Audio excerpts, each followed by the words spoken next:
বিসমিল্লাহ, আলহামদুলিল্লাহ, ওয়াসসালাতু ওয়াসসালামু আলা রাসূলিল্লাহ।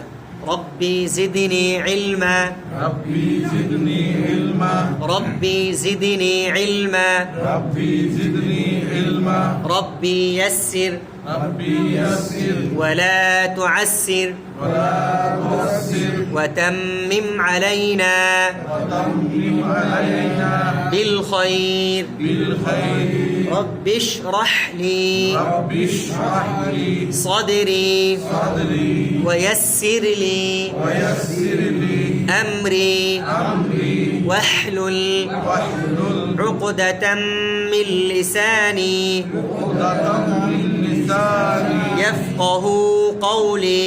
يفقه قولي আচ্ছা, আজকে আমরা পড়বো ইনশাল্লাহ 26 নম্বর পেজ নাম্বার 26, তাসদিদের বিবরণ। পেজ নাম্বার 26, তাসদিদ কাকে বলা হয়? আরবিতে কোনো একটা অক্ষরের উপরে এরকম তিনটা দাঁতওয়ালা একটা চিহ্ন, তিনটা দাঁতওয়ালা, এরকম তিনটা দাঁত থাকে, এরকম করে এরকম তিনটা দাঁতওয়ালা যে চিহ্ন, এই সাইনটাকে বলা হয় তাসদিদ। তাসদিদ এই শব্দটা আসছে সিদ্দাতুন থেকে, শাদীদুন অর্থ কঠিন, তাসদিদ হলো কঠিন করা। এখন সাকিন যখন হয় একটা লেটারকে একবার পড়া হয়, যেমন হামজা লাম জবর এল, একবার পড়া হয়েছে লামকে। অনুরূপভাবে মনে করেন আপনার হামজা তা জবর আদ, কিন্তু যখন তাসদিদ হয় ওই লেটা দুইবার পড়া হয়, দুইবার পড়া হয়। হামজা তা জবর আদ, তা জবর তা, তাহলে আদ একবার তা পড়া হইলো, আবার তা জবর তা আরো একবার পড়া হইলো।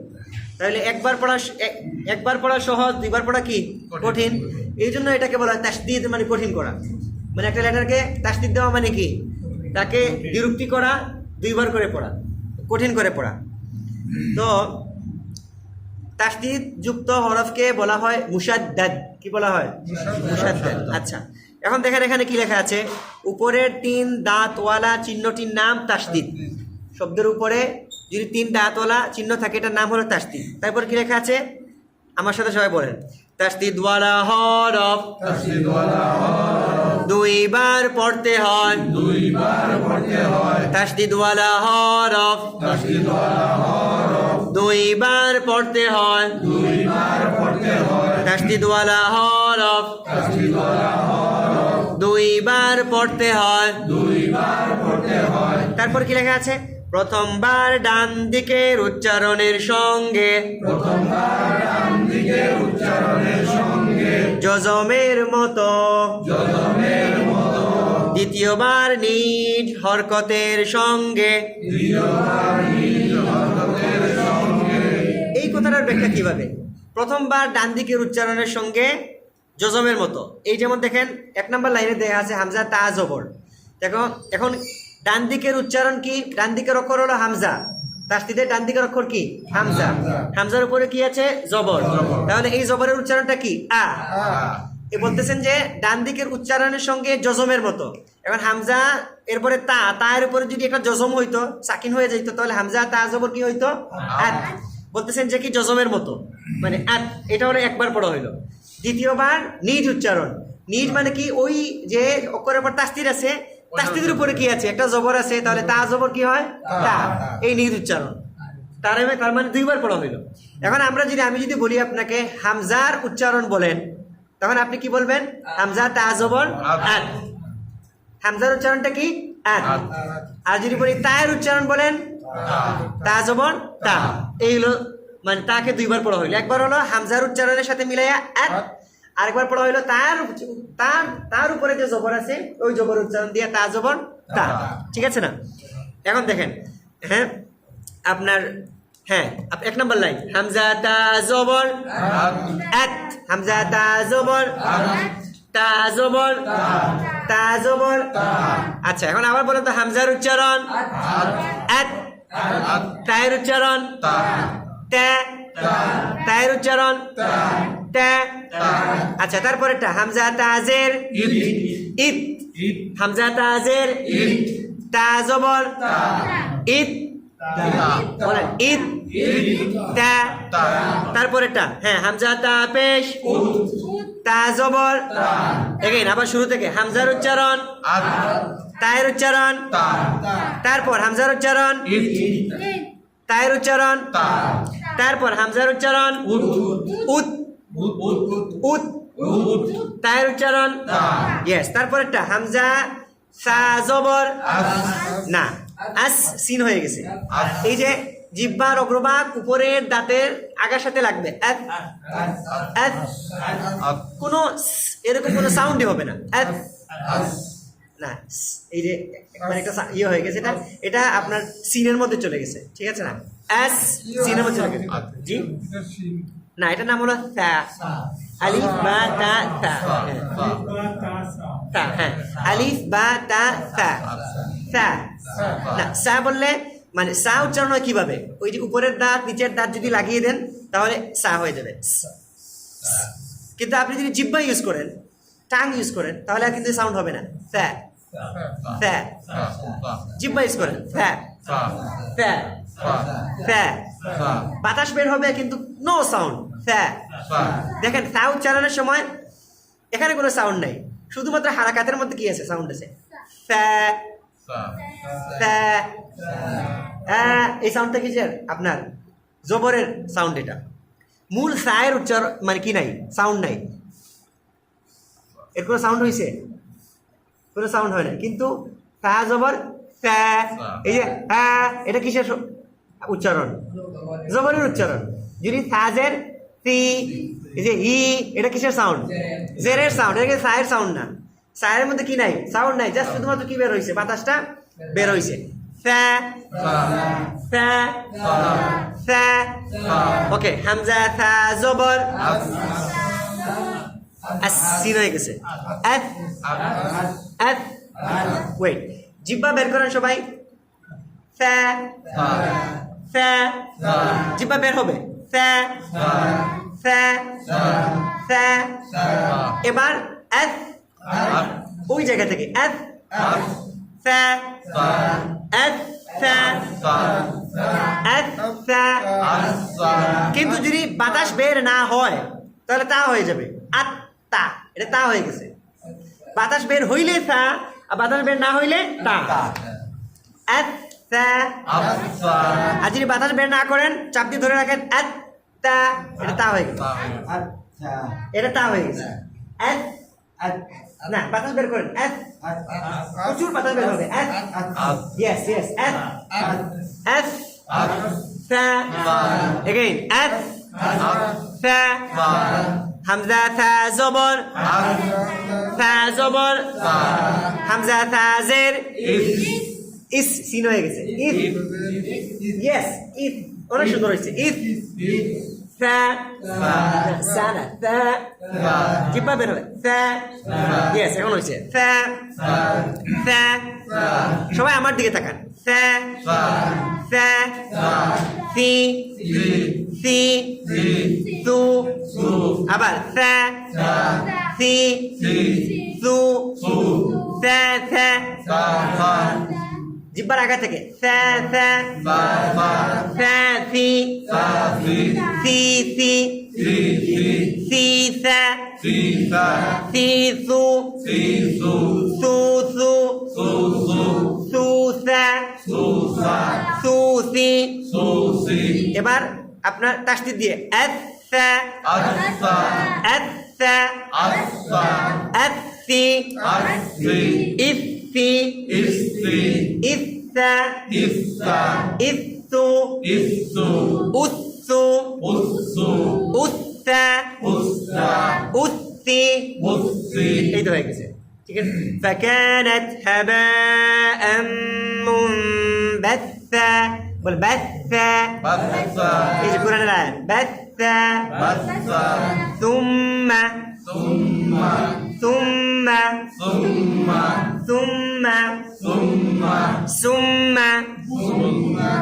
এই যে আমার মিস্টেক ধরেন নাই তার মানে আপনারা খেয়াল করতেছেন না ثم مطاع ثم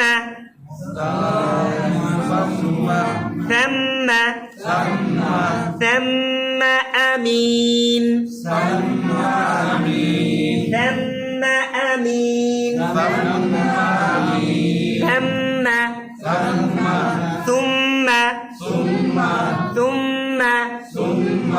ওকে, এখন দেখেন হামজা সা জবর এস, সা জবর, তারপর হামজা সা জের, সা জের, সরি সা জবর, তারপর হামজা সা পেশ, উত, উত, সা, তারপর হামজা হা জবর, এহ, হামজা শক্ত, বলেন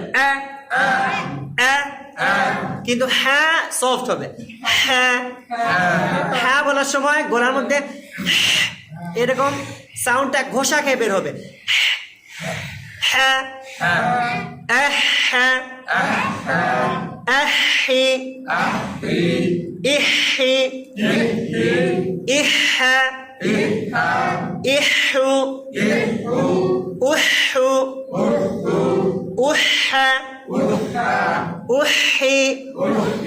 ওকে, হামজা হা জবর, হা জবর, হামজা হা জের, হা জবর, হামজা হা পেশ, হা পেশ, হু।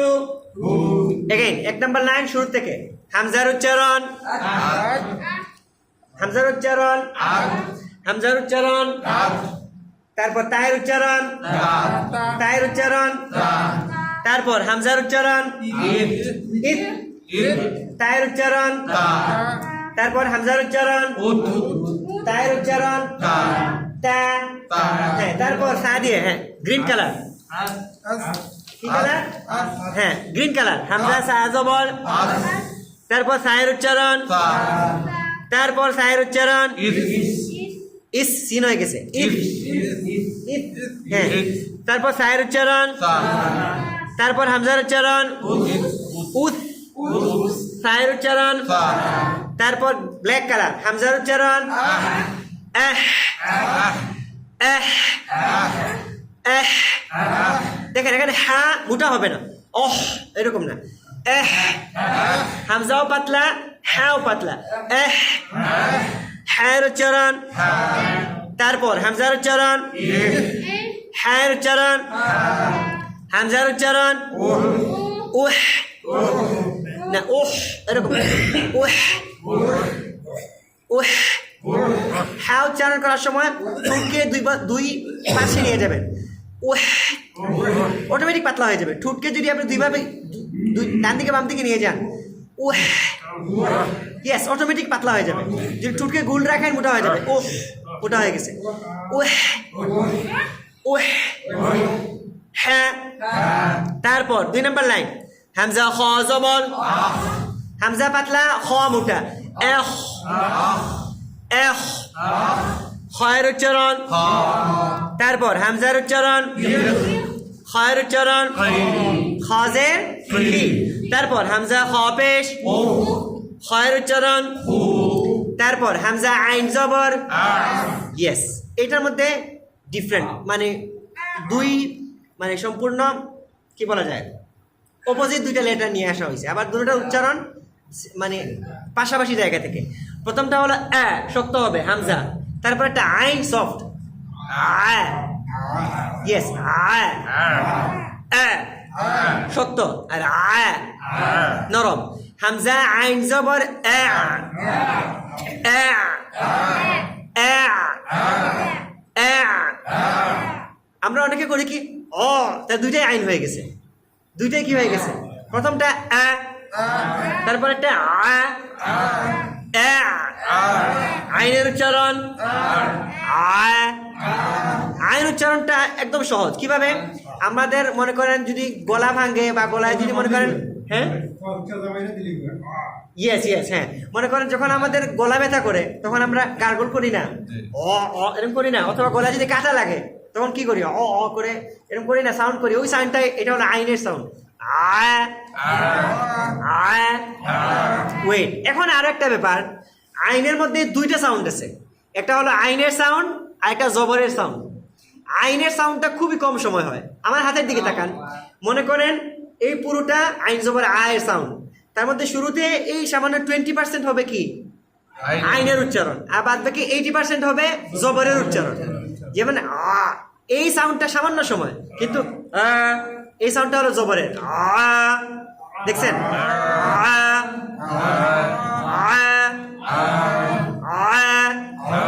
তাই না? আপনি যদি বলেন তাহলে মানে ফুল সাউন্ড কি হয়ে গেল? আইনের।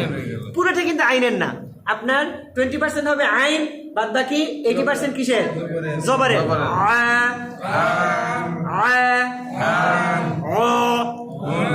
ভুল কি ভুল বলেন তো? ভুলটা পুরো সাউন্ডটা কি হয়ে গেছে? আইন হয়ে গেছে।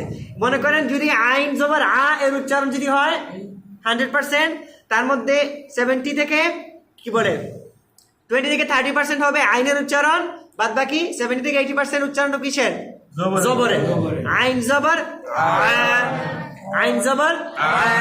যদি মাদ হয় আইন আলিফ জবর, এই যে দেখেন আইনের উচ্চারণ সামান্য কিন্তু তারপরে এটা হলো কিসের? মাদের উচ্চারণ। আমরা কিন্তু এভাবে বলি না, এরকম বলি নাই, এরকম আসলে এটা বলা পসিবল না। তাহলে আইন জবর, তাহলে হামজা আইন জবর হামজা আইন জবর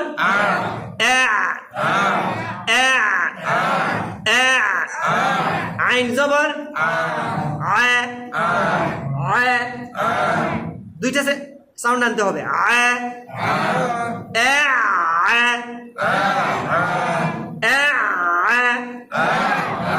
তারপর হামজা আইন জের ইয়া ইয়া, হামজা শক্ত আইন নরম। ইয়া ইয়া, আইন জবর ইয়া, হামজা আইন জের ইয়া, আইন জের না ই না ই ই। প্রথমে এই সাউন্ডটা আনেন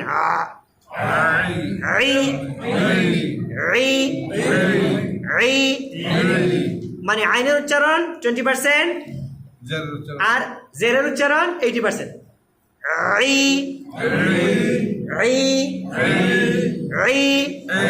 ইয়েস। তারপরে হামজা আইন পেশ না দুইটা আইন হয়ে গেছে। হামজা পেশ না শক্ত হবে হামজা পেশ হামজা পেশ আর আইন হামজা আইন পেশ না দুইটাই আইন হয়ে গেছে।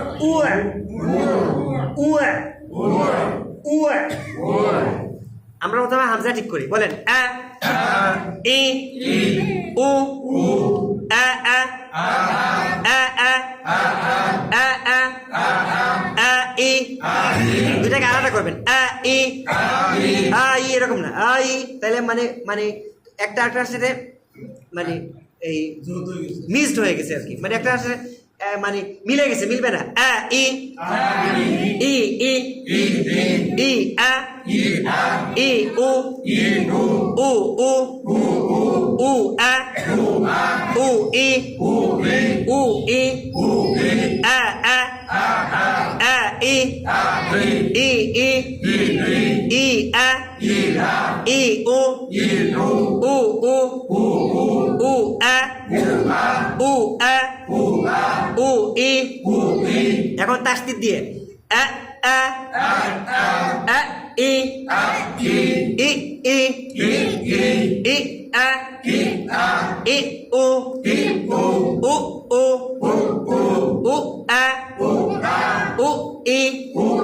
তার মানে বোঝা গেছে হামজাটা একদম চাপ দিয়ে গলার ভিতরে ধরে রেখে শক্ত হবে। আ আ আ ই ই ই ই আ ই উ উ উ উ আ উ ই। এখন আ এবং আ আ আ আ আ আ আ ই ই ই ই দুইটা আইন হয়ে গেছে। ই ই ই ই ই আ ই রু উ রু উ রু। আপনি বলেন Yes. U'a. U'i. এখন দেখেন হামজা আইন জবর হামজা শক্ত আইন নরম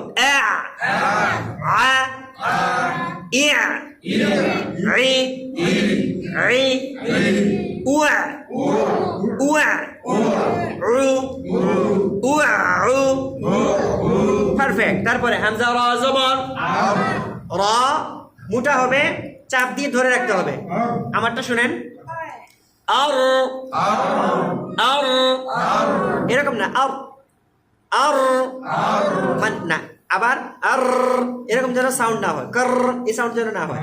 আর আর আর আর হয় নাই।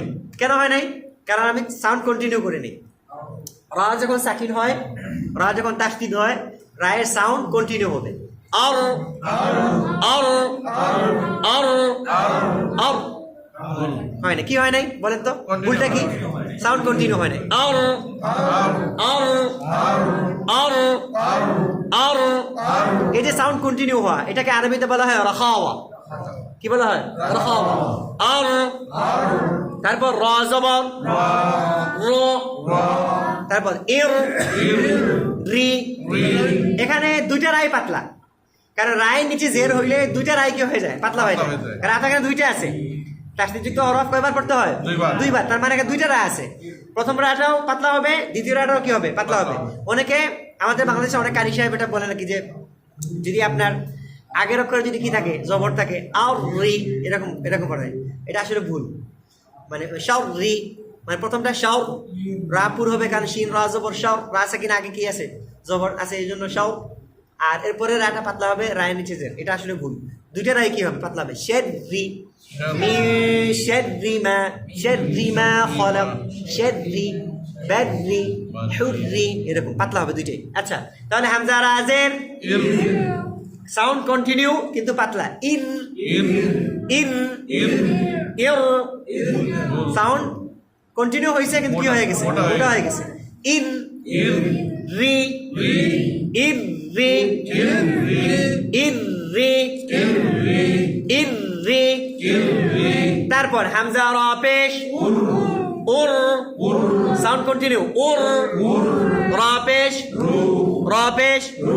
আবার 2 নম্বর লাইন শুরু থেকে আখ ইখি উখু আ, সাউন্ড কন্টিনিউ আ ই উআউ আর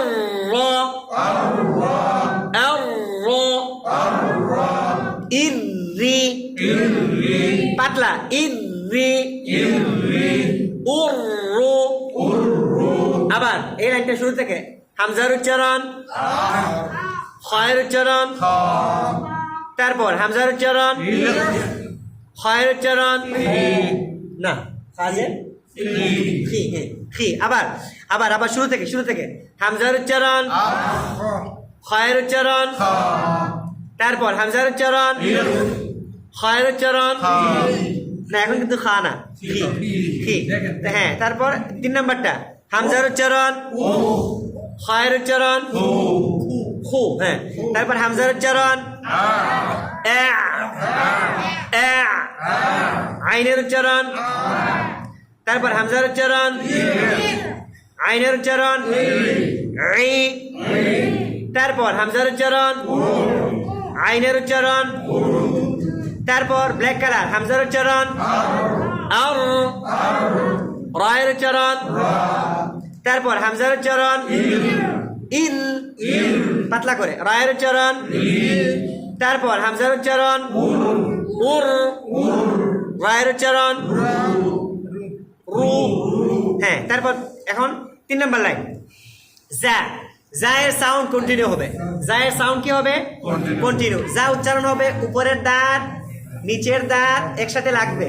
আজ হামজা যা জবর আজ, আজ দাঁত লাগবে, আজ আজ আজ আজ না জিব্বা নাই, জিব্বার কোনো কাজ নাই। আজ আজ আজ আজ কি ইয়েস, সিন যে জায়গা থেকে উচ্চারণ হয় সেম জায়গা থেকে আজ, আবার আস সেম একই জায়গা থেকে আস আর আজ সেম জায়গা থেকে। হ্যাঁ বলেন হামজা জা জবর, জা জবর, হামজা জা জের, জা জবর, হামজা জা পেশ, জা জবর। আচ্ছা তারপরে গ্রিন কালার হামজা ক জবর আও। ক যখন সাকিন হয় কলকলা হয়। কলকলা অর্থ কি? পাল্টা আওয়াজ, বাউন্স করা। কলকলা অর্থ বাউন্স করা বা পাল্টা আওয়াজ। কলকলা অর্থ পাল্টা আওয়াজ।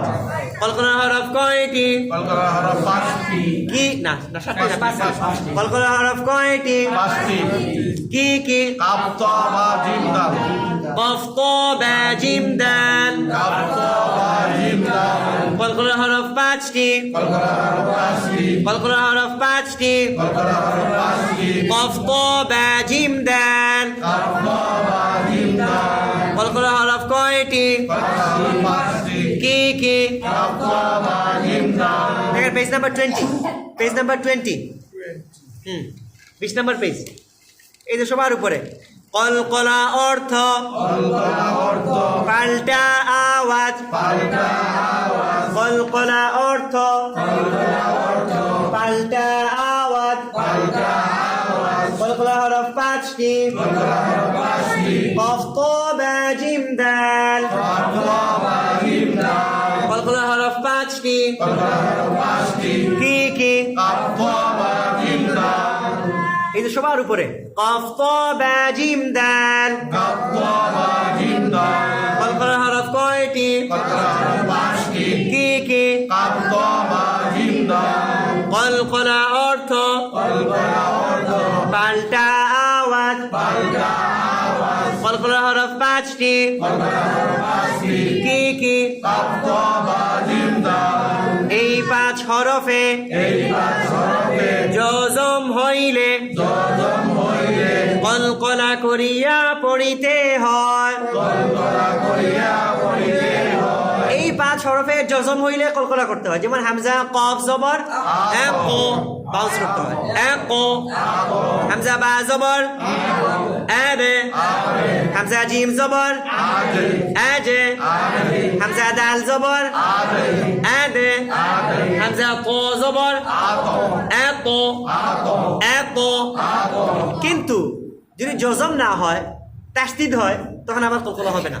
এই যেমন এখানে হামজা ক জবর আপ আপ না কলকলা হবে না। আপ চাপ দিয়ে ধরে রাখতে হবে। আপ আপ মোটা হবে। আপ আপ ক জবর ক ক জবর হামজা ক জের ক জবর হামজা ক পেশ ক জবর। ওকে তারপরে শিন দিয়ে হামজা শিন জবর এশ এশ। নাক নড়বে অনেকের, মানে শিন মোটা করতে গিয়ে নাক নড়ে দেয়। এশ এরকম হয়। এশ শিনের উচ্চারণ কোথা থেকে? না নাক থেকে না। এতে নাক নড়বে না, ঠোঁট নড়বে না, এরকম না। আশ অনেকে আবার এরকম করে আশ, কারণ শিন উচ্চারণের সময় ঠোঁট থেকে উচ্চারণ হয় না। উচ্চারণ হয় কোথা থেকে? জিব্বার আপনার আশ জিব্বার মাঝখান থেকে। আশ আশ কি? হামজা কফ জবর আক না আক না আক। এটা চাপ দিয়ে রাখছি হক, বুঝছেন না? হ্যাঁ না কলকলা তো হবে না। মানে কলকলা হবে কখন? এই 5 হরফে জজম হইলে। আমরা কিন্তু মানে আমরা যে প্রিন্সিপালগুলো মুখস্থ করছি এর বাইরে যাব না আমরা, ঠিক আছে না? মানে এর বাইরে কোনোদিন কিছু হবে না। আমরা যে রুলসগুলো মুখস্থ করছি না, কলকলার হরফ 5টি কফ বা জিম দাল, এই 5 হরফে জজম হইলে কলকলা করিয়া পড়িতে হয়। কিন্তু যদি জজম না হয় তাসদিদ হয়, মানে সাউন্ড সেম কিন্তু এখানে কলকলা হবে না, ঠিক আছে? হামজা কফ জবর আ ক জজম হইলে, কিন্তু যদি তাসদিদ হয় হামজা কফ জবর আক ধরে রাখতে হবে। হ্যাঁ মোটা হবে কারণ মোটা হরফ কয়টি? 7টি। মোটা হরফ কয়টি? কি কি?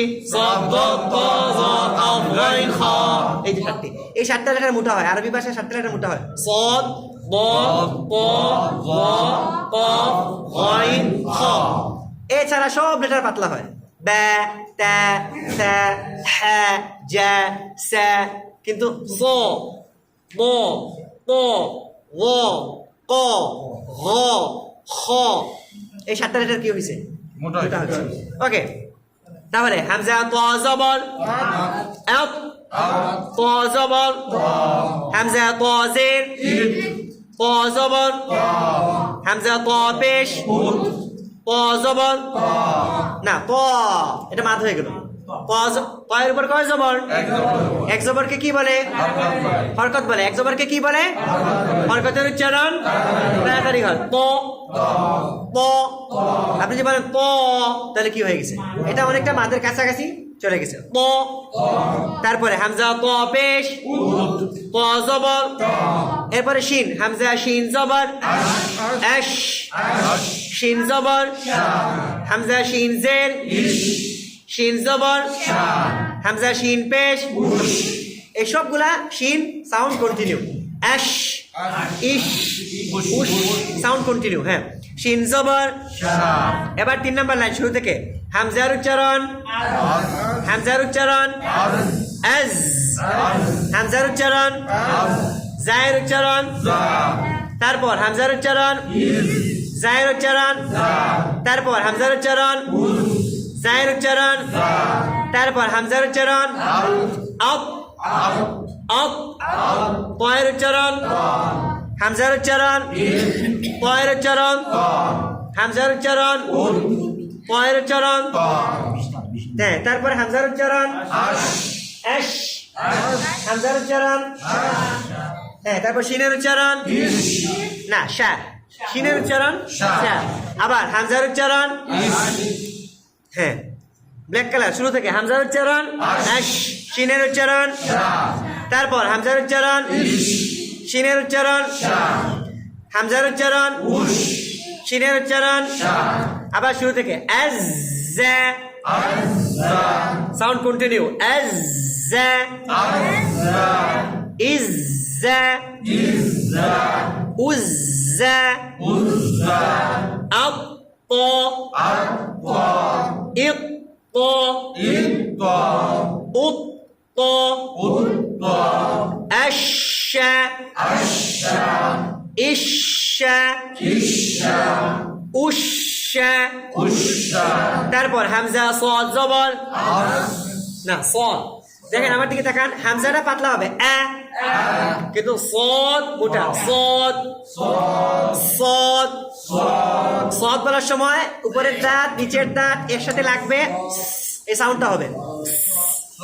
বলেন সদ সদ সদ সদ সদ আস আস না আস, সিন হয়ে গেছে। আস আস স, সরি হামজা সদ জবর সদ জের হামজা সদ জের সদ জের হামজা সদ পেশ সদ জের হামজা বদ জবর আব, বদ জের হামজা বদ জের বদ জের হামজা বদ পেশ বদ জের, তারপর হামজা ব জবর না। আমার দিকে তাকান, হামজার উচ্চারণ পাতলা আ, কিন্তু ও উচ্চারণ হয় কোথা থেকে? জিহ্বার আগা, এই যে জিহ্বার অগ্রভাগ লাগবে কোথায়? উপরের দাঁত, জিহ্বা একটু বের হবে। ও মোটা হলো, মোটা হবে ও। অনেকে আমরা জ উচ্চারণ করি কিভাবে? জিহ্বাকে ভিতরে নিয়ে যায়, জোয়া জোয়া। দ্যাটস টোটালি রং। এইটা জ উচ্চারণের জায়গায় না। ও জিহ্বা থেকে ও ও ও মোটা হবে ও ও। ঠুট গুল হবে না। ওয়া এরকম না, ওয়া, তাহলে এটা ওয়াও ওয়াও উচ্চারণ চলে আসছে। কারণ ওয়া যদি বলেন ওয়াও জবর ওয়া, ওয়াও জবর কি হয় ওয়া, একটা ওয়াও উচ্চারণ অতিরিক্ত চলে আসলো, মানে একটা লেটার উচ্চারণের সময় আরেকটা লেটার আপনি কি করলেন অতিরিক্তভাবে নিয়ে আসলেন, ওয়া ওয়া এরকম না, ল ল ল ল ল লোয়া, এটা ভুল, কেন ভুল, ওয়াও চলে আসছে, ওয়া না ল, ল জবর ল, এখন একসাথে মিলাই আম ল, এগেইন হামজা ল জবর আম, ল জের তারপরে হামজা ল জের ইম, ইম জিব্বা থেকে ইম, ল উই জিনা উই উই, তারপর হামজা ল পেশ ল জের উই, আবার শুরু থেকে এই লাইনটা হামজার উচ্চারণ আস আস, সাদের উচ্চারণ, তারপর হামজার উচ্চারণ সাদের উচ্চারণ, তারপর হামজার উচ্চারণ সাদের উচ্চারণ, তারপর হামজার উচ্চারণ আম, সাদের উচ্চারণ, তারপর হামজার উচ্চারণ ইম, সাদের উচ্চারণ, হামজার উচ্চারণ সাদের উচ্চারণ, তারপর হামজার উচ্চারণ আম, ওয়ার উচ্চারণ, তারপর হামজার উচ্চারণ ওয়ার উচ্চারণ, তারপর হামজার উচ্চারণ ওয়ার উচ্চারণ উই। এখন আমরা নিজেরা শুরু থেকে শেষ পর্যন্ত একবার ভেঙে ভেঙে বলবো, ঠিক আছে না? আমি পড়ি প্রথম লাইন, দেখেন তো কিভাবে। এত টা ইত টা উত টা এফ ফা ইফ ফা, কারণ এখানে দুইটা লেটারের উচ্চারণ, ইফ একটা লেটার, ফা আর একটা লেটার, এই জন্য এটাকে ভাঙতে হবে, ঠিক আছে না? একসাথে না আবার ইফতা উত্তা আত্তা ইত্তা এরকম না, আত তা ইত তা উত তা, মানে অর্থাৎ আপনি যেন প্রত্যেকটা লেটারকে আলাদা করতে পারেন, ঠিক আছে না? এখন তো মাত্র এখানে দুই লেটার, সামনে আসবে 7টা লেটার একসাথে, এবং দেখা যাবে একটা দুইটা বা তিনটার সাথে কি লাগানো, আপনার তাসদিদ লাগানো, ঠিক আছে না? তখন আপনি মানে যদি এরকম ভেঙে ভেঙে পড়তে না পারেন, তাহলে কোনটা আগে কোনটা পরে কে কার সাথে কানেক্টেড হবে এটা আপনি খুঁজে পাবেন, ঠিক আছে না? আচ্ছা, এখন সবাই নিজেরা পড়বো আমরা, ঠিক আছে না? 1 2 3 গো, বলেন বলেন বলেন। এক টা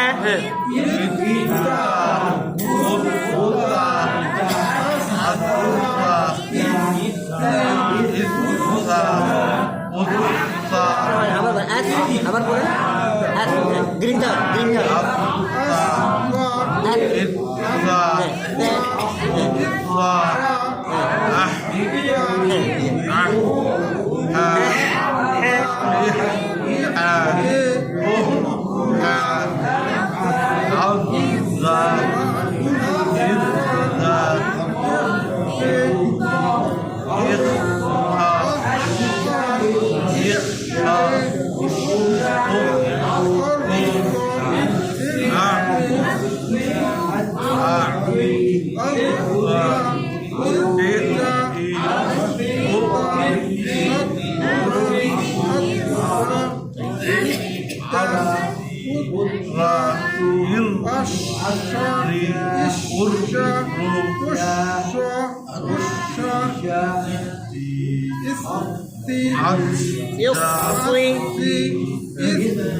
না তা হয়ে গেছে, হ্যাঁ মাশাআল্লাহ, হ্যাঁ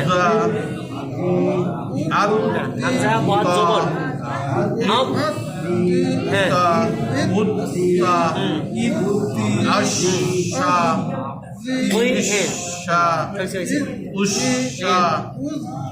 মাশাআল্লাহ, হ্যাঁ। আচ্ছা, এখন দেখেন এরপরে কি লেখা আছে, দেখেন গুন্না, এই আমাদের গুন্না স্টার্ট হইলো, তারপরে আমরা ধীরে ধীরে আস্তে আস্তে আগাচ্ছি, ঠিক আছে না? জি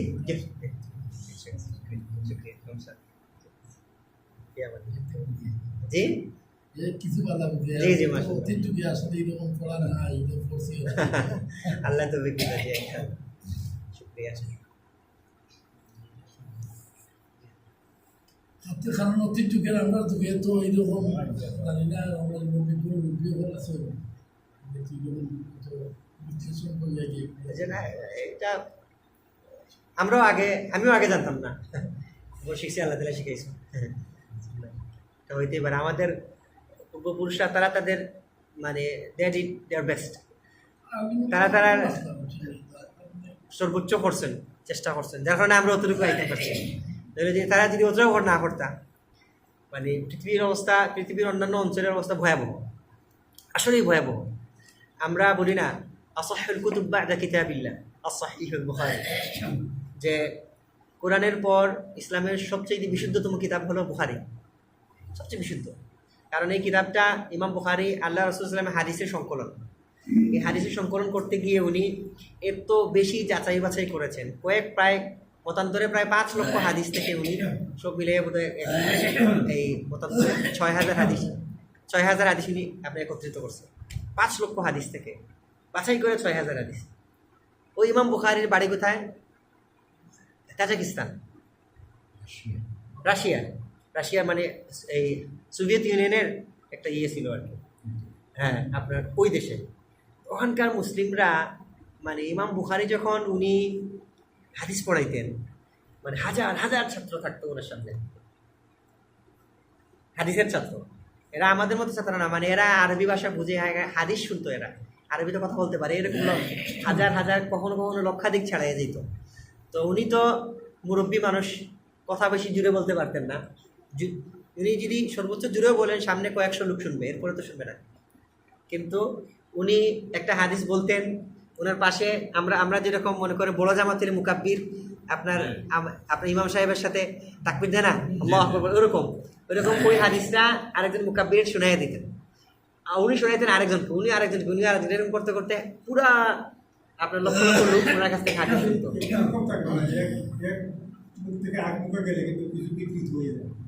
না, যারা এটা পড়তেন ওরাও মুহাদ্দিস, ওরাও হাদিস, ওদেরও কিন্তু লক্ষ লক্ষ হাদিস মুখস্থ। কিন্তু এখানে ব্যাপারটা হলো যে ইমাম বুখারীর কাছ থেকে সরাসরি হাদিসটা শুনলে আল্লাহ রসুল এবং ইমাম বুখারী পর্যন্ত মানে যে হাদিসের যে চেইন আছে এটা একজন লোক কমে যায়। না, ইসমাইল, ওনার মূল নাম ছিল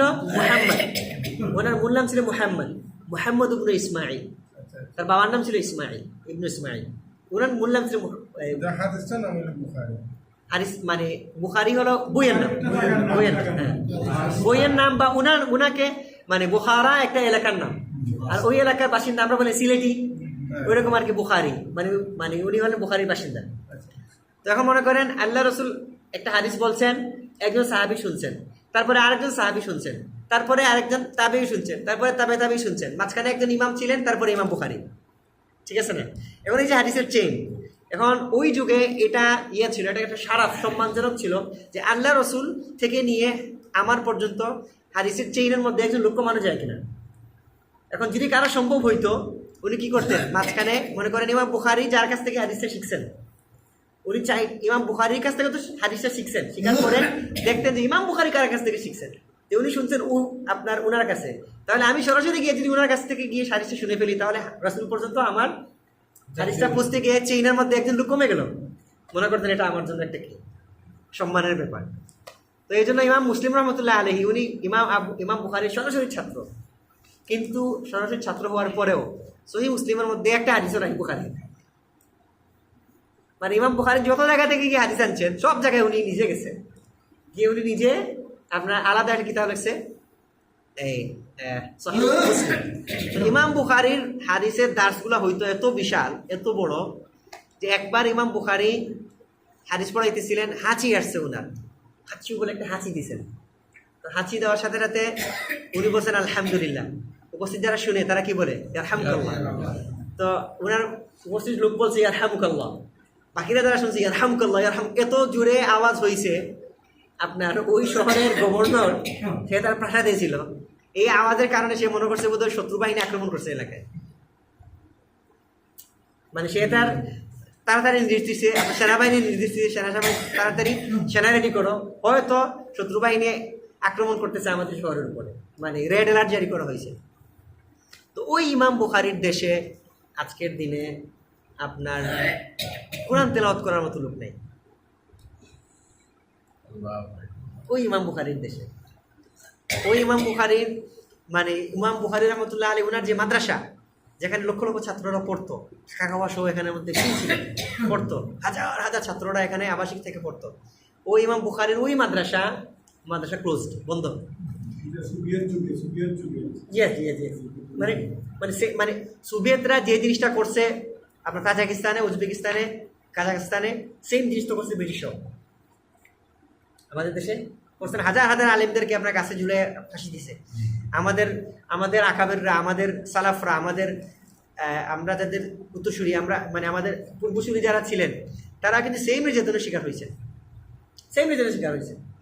বারবার বিদ্রোহ করছেন, সিপাহী বিদ্রোহ, আর তারপরে কি বলে ফরায়াজি আন্দোলন, এই আন্দোলন, সেই সুফি বিদ্রোহ, কত বিদ্রোহ করছেন, এবং বারবার তারা দমাইতে চাইছে, কিন্তু মানে নির্যাতনের চূড়ান্ত করছে ওরা, কিন্তু এরপরও কিন্তু ইসলাম মিলাই দিতে পারে নাই। তো এখন আমরা মানে আমাদের যারা ছিলেন তাদেরকে মানে আমরা করা উচিত, মানে রেটিং দেওয়া উচিত যে আমাদের পূর্বসূরি যারা ছিলেন তাদের প্রচেষ্টার কারণে আমরা কিন্তু দিনের এই ধারাবাহিকতা ধরে রাখতে পারি। আজকে আপনি দেখেন না তুরস্কের অবস্থা, তুর্কি মুসলিমরা পুরো পৃথিবী প্রায় 500 বছর শাসন করছে, হাফ অফ দ্য আর্থ তাদের ছিল, আন্ডারে ছিল, অটোমান সাম্রাজ্য, আদ-দাওলা আল-উসমানিয়া। এই যে অটোমান এম্পায়ার, এটা পৃথিবীর এমন এক জায়গা ছিল যার ওরা বসে বসে ইউরোপের অর্ধেক দখল করে ফেলছে। ওইদিকে এশিয়ার আপনার আফগানিস্তান পর্যন্ত তাদের ছিল, সাম্রাজ্য ছিল। ওইদিকে আপনার আফ্রিকা সীমান্ত পর্যন্ত ছিল। এদিকে সৌদি আরব থেকে নিয়ে গালফের সব কান্ট্রি তাদের ছিল, যার কারণে তুর্কি জাহাজকে ট্যাক্স না দিয়ে পুরো পৃথিবীর কোনো জাহাজ চলতে পারতো না। পুরান তুর্কি নৌবাহিনী আস্থা পৃথিবী শাসন করছে। ওই তুর্কিরা যারা 500 বছর মুসলিম বিশ্বকে লিড দিছে, ওই তুরস্কের ইমাম সাহেবদের অবস্থা, আমাদের এক আঙ্কেল বাংলাদেশ থেকে তাবলিগে জামাত নিয়ে গেছিলেন তুরস্কে। এখন তো মনে করি এরদোগান আসায় অনেক হয়েছে তাদের, অনেক উন্নতি হয়েছে তাদের, হ্যাঁ চেঞ্জ হয়েছে আর কি, মানে এরদোগান আসায়। কিন্তু এরদোগান ক্ষমতায় আসার আগে তুর্কি মুসলিমরা বারবার চেষ্টা করছেন, তাদেরকে দমায় রাখা হয়েছে। তো আমাদের এক আঙ্কেল গেছেন তুরস্কে তাবলিগের জামাত নিয়ে, তো মসজিদের ইমাম সাহেব দেখা গেল নামাজের সময় ক্লিন শেপ, মানে কুট টাই পরে, শার্ট প্যান্ট পরে, যখন নামাজের মধ্যে নামাজ পড়াইতে আসেন, মসজিদে ঢুকার আগে ওনার একটা গুজরা আছে, ছোটো রুম আছে, মনে করেন এখানে ইমাম সাহেবের একটা ছোটো রুম আছে এই দিক দিয়ে, একটা দরজা দিয়ে, ওই দরজার ভিতরে থেকে উনি ঢুকার পর ওখান থেকে একটা আলখেল্লার মতো, মানে পাঞ্জাবির মতো একটা আলখেল্লা লাগিয়ে তারপরে এসে নামাজ পড়ে আবার ওইটা আলখেল্লা খুলে ওখানে দেখে তারপরে উনি ওখান থেকে চলে আসে, মানে আবার উনি ওনার বাইরে ওনার কাজে চলে যায়। তো ইমাম সাহেব দাওয়াত করছেন আপনার তাবলিগের সাথীদেরকে দাওয়াত করছেন যে আজকে আপনারা আমার বাসায় খাবেন রাত্রে, আপনাদের ডিনারের দাওয়াত। গেছেন ওনার ডিনার খাইতে, এখন ডিনার খাইতে ওখানে গেছেন, দেখেন ইমাম সাহেব মানে ওরা বসছেন ডাইনিং বা ড্রয়িং রুমে, একজন মহিলা মানে বলা যায় আর কি স্কার্টের মতো পোশাক পরে ওনাদের জন্য শরবত নিয়ে আসছে, চা নিয়ে আসছে, মানে খাবার নিয়ে আসছে, এবং উনি পরিচয় করে দিতেছে যে আমার ওয়াইফ ইমাম সাহেব। তো ওনারা মানে খুব মানে আফসোস করলেন নাকি, এবং যে কী অবস্থা মানে মুসলমানদের, এবং এটা মানে এমন অবস্থা হয়েছিল তুরস্কের মধ্যে মুসলিমরা এমন তুর্কি অক্ষর ছিল আরবি, তুর্কি লেটার ছিল আরবি, তুর্কিতে আরবিতে আজান দেওয়া নিষিদ্ধ করা হয়েছে। আল্লাহু আকবার, আল্লাহু আকবার, হাইয়া আলাস সালাহ আরবিতে বলতে পারবেন না, বলতে হবে তুর্কি ভাষায়। আপনার অক্ষরগুলো যেগুলো ছিল আপনার কি বলে এই আপনার অ্যারাবিক লেটারে, ওইটাকে আপনার ল্যাটিন অক্ষরে আপনার করা শুরু হয়েছে। টুপি পরতে পারবেন না, দাড়ি রাখতে পারবেন না, দাড়ি রাখলে আপনার পুলিশ ধরে নিয়ে যেত, বুরকা পরতে পারবেন না। এইটা হওয়ার কারণে এমন অবস্থা হয়েছিল প্রায় 70 থেকে 80 বছর পর্যন্ত মুসলিমরা ওখানে মাথা তুলে দাঁড়াইতে পারেনি। কিন্তু আলহামদুলিল্লাহ ব্রিটিশে 200 বছর আমাদেরকে দখল করে রাখার পরেও আমরা আমাদের স্বকীয়তা নিয়ে এখন টিকে আছি। এই স্বকীয়তা এমনিতে চলে আসে নাই যে ওরা আমাদের উপর একটু মায়া করছে, যেন একটু কম নির্যাতন করছে, না, বহুত নির্যাতন করছে। এখনও তো আমাদের দেশে মনে করেন আপনার কি বলে এই যে কি নাম, এই আড়ঙ্গে চাকরি হয় না আপনার দাঁড়িয়ে থাকলে, আপনার বুরকা হইলে এই আপনার হিজাব থাকলে অনেক অফিসে আপনার চাকরি হয় না। কিন্তু এই যে আমাদের পূর্বসূরীদের মানে তাদের যে স্ট্রাগল, এই স্ট্রাগলের কারণে আমরা পাইছি, তার কারণে মানে জি ফেমানি মানে এটা কোনো ইয়ে করার কিছু না যে আমরা তো আগে এগুলো পড়ি নাই, আমাদের হুজুররা আগে ওরা শিখান নাই। হুজুররা তারা যতটুকু পাইছিলেন সর্বোচ্চ তারা দিয়ে গেছেন, ঠিক আছে না? তারা তাদের সর্বোচ্চটা কি করছেন, আমাদেরকে দিছেন। এবং আমরা আমাদের জন্য এখন গ্লোবালাইজেশন হয়েছে, পুরো পৃথিবী আমাদের হাতের মুঠে চলে আসছে। আমরা এখন মনে করেন সুযোগ পাচ্ছে, কারণ আগে একবার মনে করেন মিশরে যাইতে হলে 6 মাস লাগতো, মানুষ মানে 3 মাস 4 মাস বা 6 মাস আগে রওনা দিত। হজ করতে যাইতে হইলে 6 মাস আগে রওনা দিতে হইতো। ওই বাংলাদেশ থেকে কলকাতা থেকে বোম্বাই থেকে জাহাজে চড়ে, জাহাজ আবার ঠিকঠাক মতো জাহাজ আপনার ফিল আপ হইতে হবে, ওখানে গিয়ে আর 3 মাস 4 মাস 5 মাস ধরে একদম বসে রয়েছে, আপনার ওই দিকে কোনো জাহাজই পাচ্ছে না, এরকম হইতো। এই জাহাজ আবার গেছে গিয়ে আবার ঝড়ের কবলে পড়ছে, যাওয়ার কথা মনে করেন আপনার কি মিশর, কিন্তু চলে গেছে মনে করেন আপনার কলম্বো, ওখান থেকে আবার রুট ঠিক করে আবার এরকম দেখা গেছে একজন কারি হইতে হইলে মিশর যাইতে হইলে তার 2 বছর লাগছে শুধুমাত্র কি যাতায়াতে। এখন উনি যে ওখানে গিয়ে শিখছে, আসার পথে উনি মারাই গেল, শেষ। এখানে আর এই এলাকার লোকদের আর তিলাওয়াত বিশুদ্ধ করা সম্ভব হলো না, এরকম ছিল। কিন্তু এখন তো হয়ে গেছে একদম ইজি। আমরা টিকিট করতে লাগে আপনার 40 থেকে 50 হাজার, আর মিশর যাবেন কেন, মিশরের কারীরা বাংলাদেশে এসে এখন আমাদেরকে ট্রেনিং দিচ্ছে। এই তার কারণে আমরা সুযোগ সুবিধা পাইছি বেশি, এই জন্য আমরা আরও বেশি ইয়ে করতে পারতেছি। তা আমাদের মানে পূর্বসূরি যারা ছিলেন তারা তাদের সর্বোচ্চ করছেন, এই জন্য তাদেরকে মানে ইয়ে না করার যে তারা কি করলেন, তারা কিছু দিলেন না, তারা জানেন। এমন একটা হাদিস আছে, আল্লাহ রাসূল সাল্লাল্লাহু আলাইহি ওয়াসাল্লাম বলতেছেন যে কিয়ামতের একটা আলামতের মধ্যে একটা আলামত হলো মানুষ তার পূর্বসূরিদেরকে রিগ্রেট করবে, মানে মন্দ বলবে, তারা কি করছে, তারা এইটা করার কারণে এই আমাদেরই তারা কি করলেন, তারা এই করার কারণে আমাদের করছে। মনে করেন অনেকে বলে না যে হ্যাঁ এই বাংলাদেশটা নষ্টই করছে আপনার সুফিরা, কিন্তু দেখেন বাংলাদেশে ইসলাম আসতোই না যদি আপনার সুফিরা না থাকতো। আপনি বলতে পারেন যে ইখতিয়ারউদ্দিন মোহাম্মদ বিন বখতিয়ার খলজি ইয়ে থেকে আপনার কি বলে কাবুল থেকে এসে এখানে বিজয় করছেন, না, ইখতিয়ারউদ্দিন মোহাম্মদ বিন বখতিয়ার খলজি জন্মগতভাবে উনি সুফি ছিলেন। এবং তারা এখানে আসার পরে, এই দেশে আসার পরে, এই দেশ মনে করেন দখল করছে, দখল করার পরে এই দেশে সুফিজমের চর্চা করছে, এরপরে এই জন্য দিন ছিল এবং এখনও আছে। আচ্ছা সব বাদ দেন, মনে করেন ইখতিয়ারউদ্দিন মোহাম্মদ বখতিয়ার খিলজি আসছেন কোথায়, আমাদের দেশে, কিন্তু ইন্দোনেশিয়া এবং মালয়েশিয়ায় কোন মুসলিম সেনাপতি বাহিনী নিয়ে গেছিলেন? ইন্দোনেশিয়া বিশ্বের মধ্যে সবচেয়ে বড় মুসলিম দেশ, জনসংখ্যা এবং আয়তনের দিক থেকে মুসলিম দেশ কি ইন্দোনেশিয়া। তো আপনার ইন্দোনেশিয়া তো কোনো সেনাবাহিনী যায় নাই। ইন্ডিয়ান সাবকন্টিনেন্টের যে রাজাবাদশারা কিন্তু ধর্ম প্রচার করে, ধর্ম প্রচার হচ্ছে সুফিদের মধ্যে। হ্যাঁ এরা খালি শুধু হ্যাঁ, এখন মনে করেন যে এই হ্যাঁ সুফিদের মধ্যে কি ছিল, মানে পৃথিবীর কোন জায়গার মধ্যে করাপশন হয় না, মানে সুফিজমের মধ্যে আপনার করাপশন হয়েছে। যারা ফিক নিয়ে চর্চা করছে তাদের মধ্যেও করাপশন হয়েছে, যারা হাদিস নিয়ে চর্চা করেন তারাও করাপশন করে হাদিস বানায় ফেলছে, জাল হাদিস বানায় ফেলছে। হ্যাঁ, যারা আপনার কারি সাহেব যারা আপনার কেরাত চর্চা করছে তারাও দেখা গেল আপনার কেরাত নিয়ে, কোরআন নিয়ে কত ধরনের কত ব্যবসা চলতেছে। একটা কেরাত বল হ্যাঁ,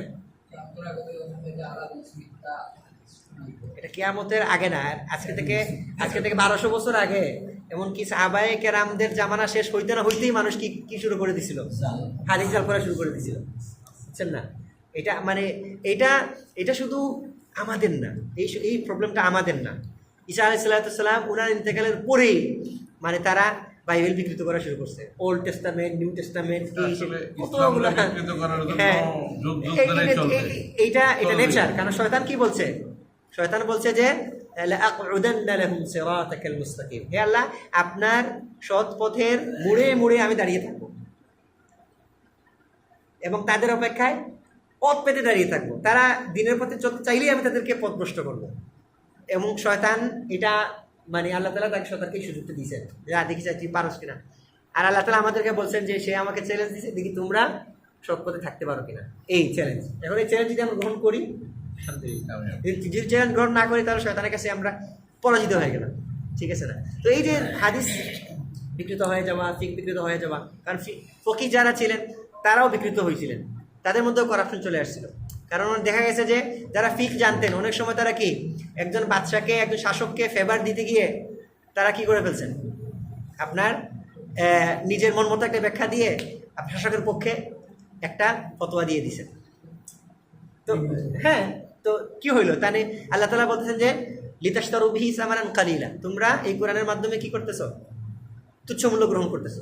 ওই যে মানে কোরআনের একটা ভুল ব্যাখ্যা দিয়ে উনি শাসকের পক্ষে একটা ফতোয়া দিয়ে দিন। আমাদের দেশে হইলো না, আপনার কওমি জননী বলে আপনার কি করলো, বাইতুল মুকাররমের আপনার ইমামতি বাগায় নিল এবং এরপরে আপনার সরকার পতন হইতে আবার পলায় গেল। তো এই আর কি সেম জিনিস আর কি, সেম থিং। মানে এটা যুগে যুগে এটা হয়েছে, মানে করাপশন সব জায়গায় আছে, এটা থাকবেই। কিন্তু বাদ বাকি আমাদের কাজ হলো আমরা সুবিধা সবখানতেই। এই তো সেটাই আর কি। তো এটা যুগে যুগে ছিল, এটা যুগে যুগে ছিল। আল্লাহ রাসূল সাল্লাল্লাহু আলাইহি ওয়াসাল্লাম, এমনকি সাহাবাদের মধ্যে এক সাহাবী এসে বলছেন, ইয়া রাসূলুল্লাহ আমিরনি আও কামা ক্বাল, যে বলছিলেন যে আল্লাহ, ইয়া রাসূলুল্লাহ আপনি আমাকে আমির বানায় দেন অমুক এলাকার, মানে অমুক এলাকার ওলি বানায় দেন, গভর্নর বানায় দেন। আপনি আল্লাহ রাসূল রাগ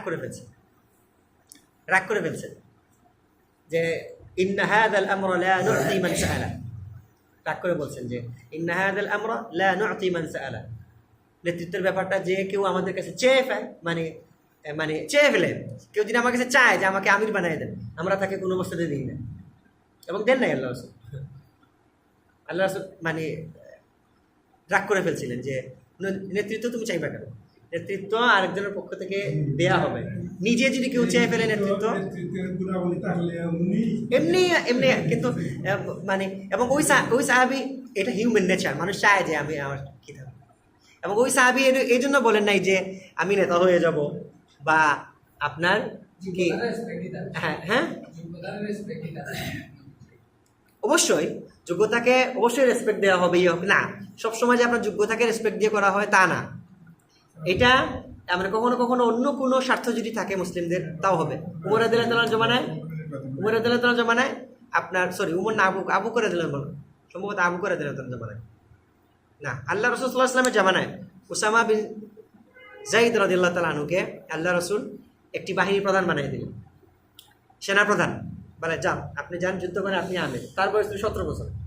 কিন্তু উনার আন্ডারে যারা ছিল, আবু বকর, ওমর, ওসমান, আলী, বিশাল বিশাল সাহাবী, প্রবীণ যোদ্ধা। আরবের যোদ্ধারা তো জেনতেন যোদ্ধা না, এরা কত প্রবীণ যোদ্ধা, কিন্তু ওই যোদ্ধাদের নেতা বানিয়ে দিয়েছেন উসামা ইবনে যায়েদ। এবং আল্লাহ রাসূলের সর্বশেষ সেনা প্রেরণ ছিল এটা, এবং ওইটার মধ্যে উসামা বিন যায়েদ আমির। আল্লাহ রাসূল ইন্তিকাল হয়ে গেল, উমর রাদিয়াল্লাহু তাআলা আবু বকর রাদিয়াল্লাহু তাআলা করলেন, ক্ষমতা হাতে নিলেন।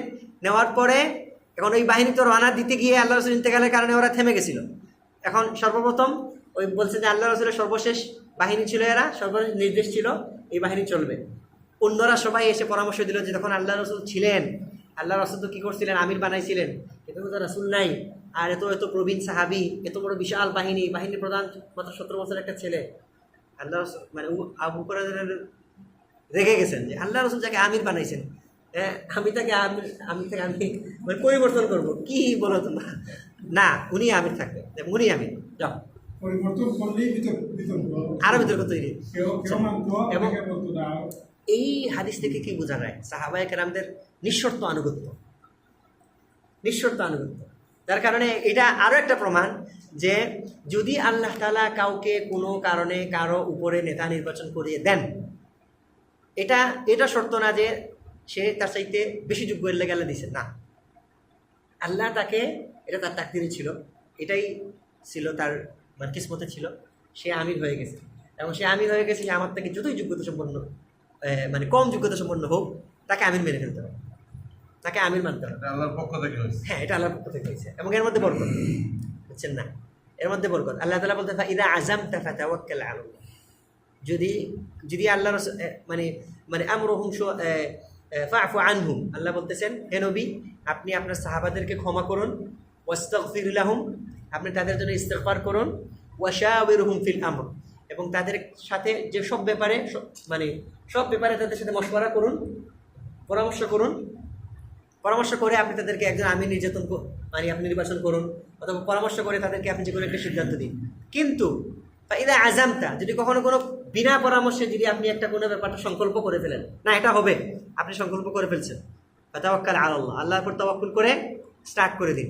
এখানের মধ্যে আর কি আপনার এটা আমাদের জন্য নির্দেশ যে রসুল কোন একটা ব্যাপার নির্দেশ দিছেন, কোন একটা ব্যাপার সিদ্ধান্ত নিছেন, নির্দেশ দিয়ে দিছেন, ব্যাস, আর কোনো কথা নাই। এটার উপরে কোনো লজিক খোঁজা যাবে না যে এটা করলে হবে, হ্যাঁ বিনা লজিকে এটা মানতে হবে। এবং অ্যাজ ওয়েল এজ এটা এই জিনিসটা আমাদের উপরও, আমি মনে করেন একটা গ্রুপের প্রধান হইতে পারেন, একটা দলের প্রধান হইতে পারেন, অথবা ঘরের প্রধান। মনে করেন মানে আমার বাবা জীবিত আছেন, আমার ছেলেমেয়েও জীবিত আছেন, আমার বাবা একটা সিদ্ধান্ত নিয়ে নিয়েছেন যে এটা হবে, মানে আমার বাচ্চাদের দাদা সিদ্ধান্ত নিয়ে নিয়েছেন যে এটা এরকম করো, ব্যাস এটা ফায়সালা হয়ে গেছে। এখন আর কোনো প্রশ্ন, দাদা বলছেন ব্যাস করে ফেলো, অথবা বাবা বলছেন ব্যাস এটা করে ফেলো, এটাকে আর মানে লজিক খুঁজতে যাই না। হ্যাঁ, যদি দেখা যায় না আমার জন্য ক্ষতিকারক কোনো কিছু হয়, আবার মশওয়ারার আয়োজন করা যাইতে পারে, যে আরও একটু চিন্তা ভাবনা করে মশওয়ারায় বসেন, দেখি তা আবার পরামর্শ করে, আবার দেখেন এটা পজিটিভ, এটা নেগেটিভ, কী করা যায়, এটা করা যাইতে পারে। কিন্তু যদি করে ফেলেন, আপনার কি বলা যায়, এই সিদ্ধান্ত নিয়ে ফেলেন, ব্যাস সবাই এর উপর জমে দিতে হবে, এটার উপর জমে দিতে হবে। এবং এর উপরেই কিন্তু আপনার বারাকা। দেখেন আল্লাহ মশওয়ারা করার কারণে এবং যদি যে ফায়সালাটা দেওয়া হয়, এই ফায়সালার পর আল্লাহ তাআলা বরকত থাকে, এবং আযাব থাকলে এটা আল্লাহ সরায় নেয়। যদি কোনো কারণে আযাব এসে থাকে, ওই আযাবটাকে আল্লাহ তাআলা সরায় নেয় শুধুমাত্র মশওয়ারার বরকতে।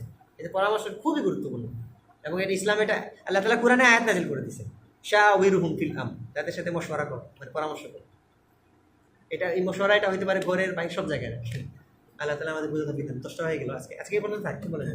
আচ্ছা, এখন দ্বিতীয় আরও একটা ব্যাপার আমাদের আচ্ছা এটা বন্ধ করে দেন।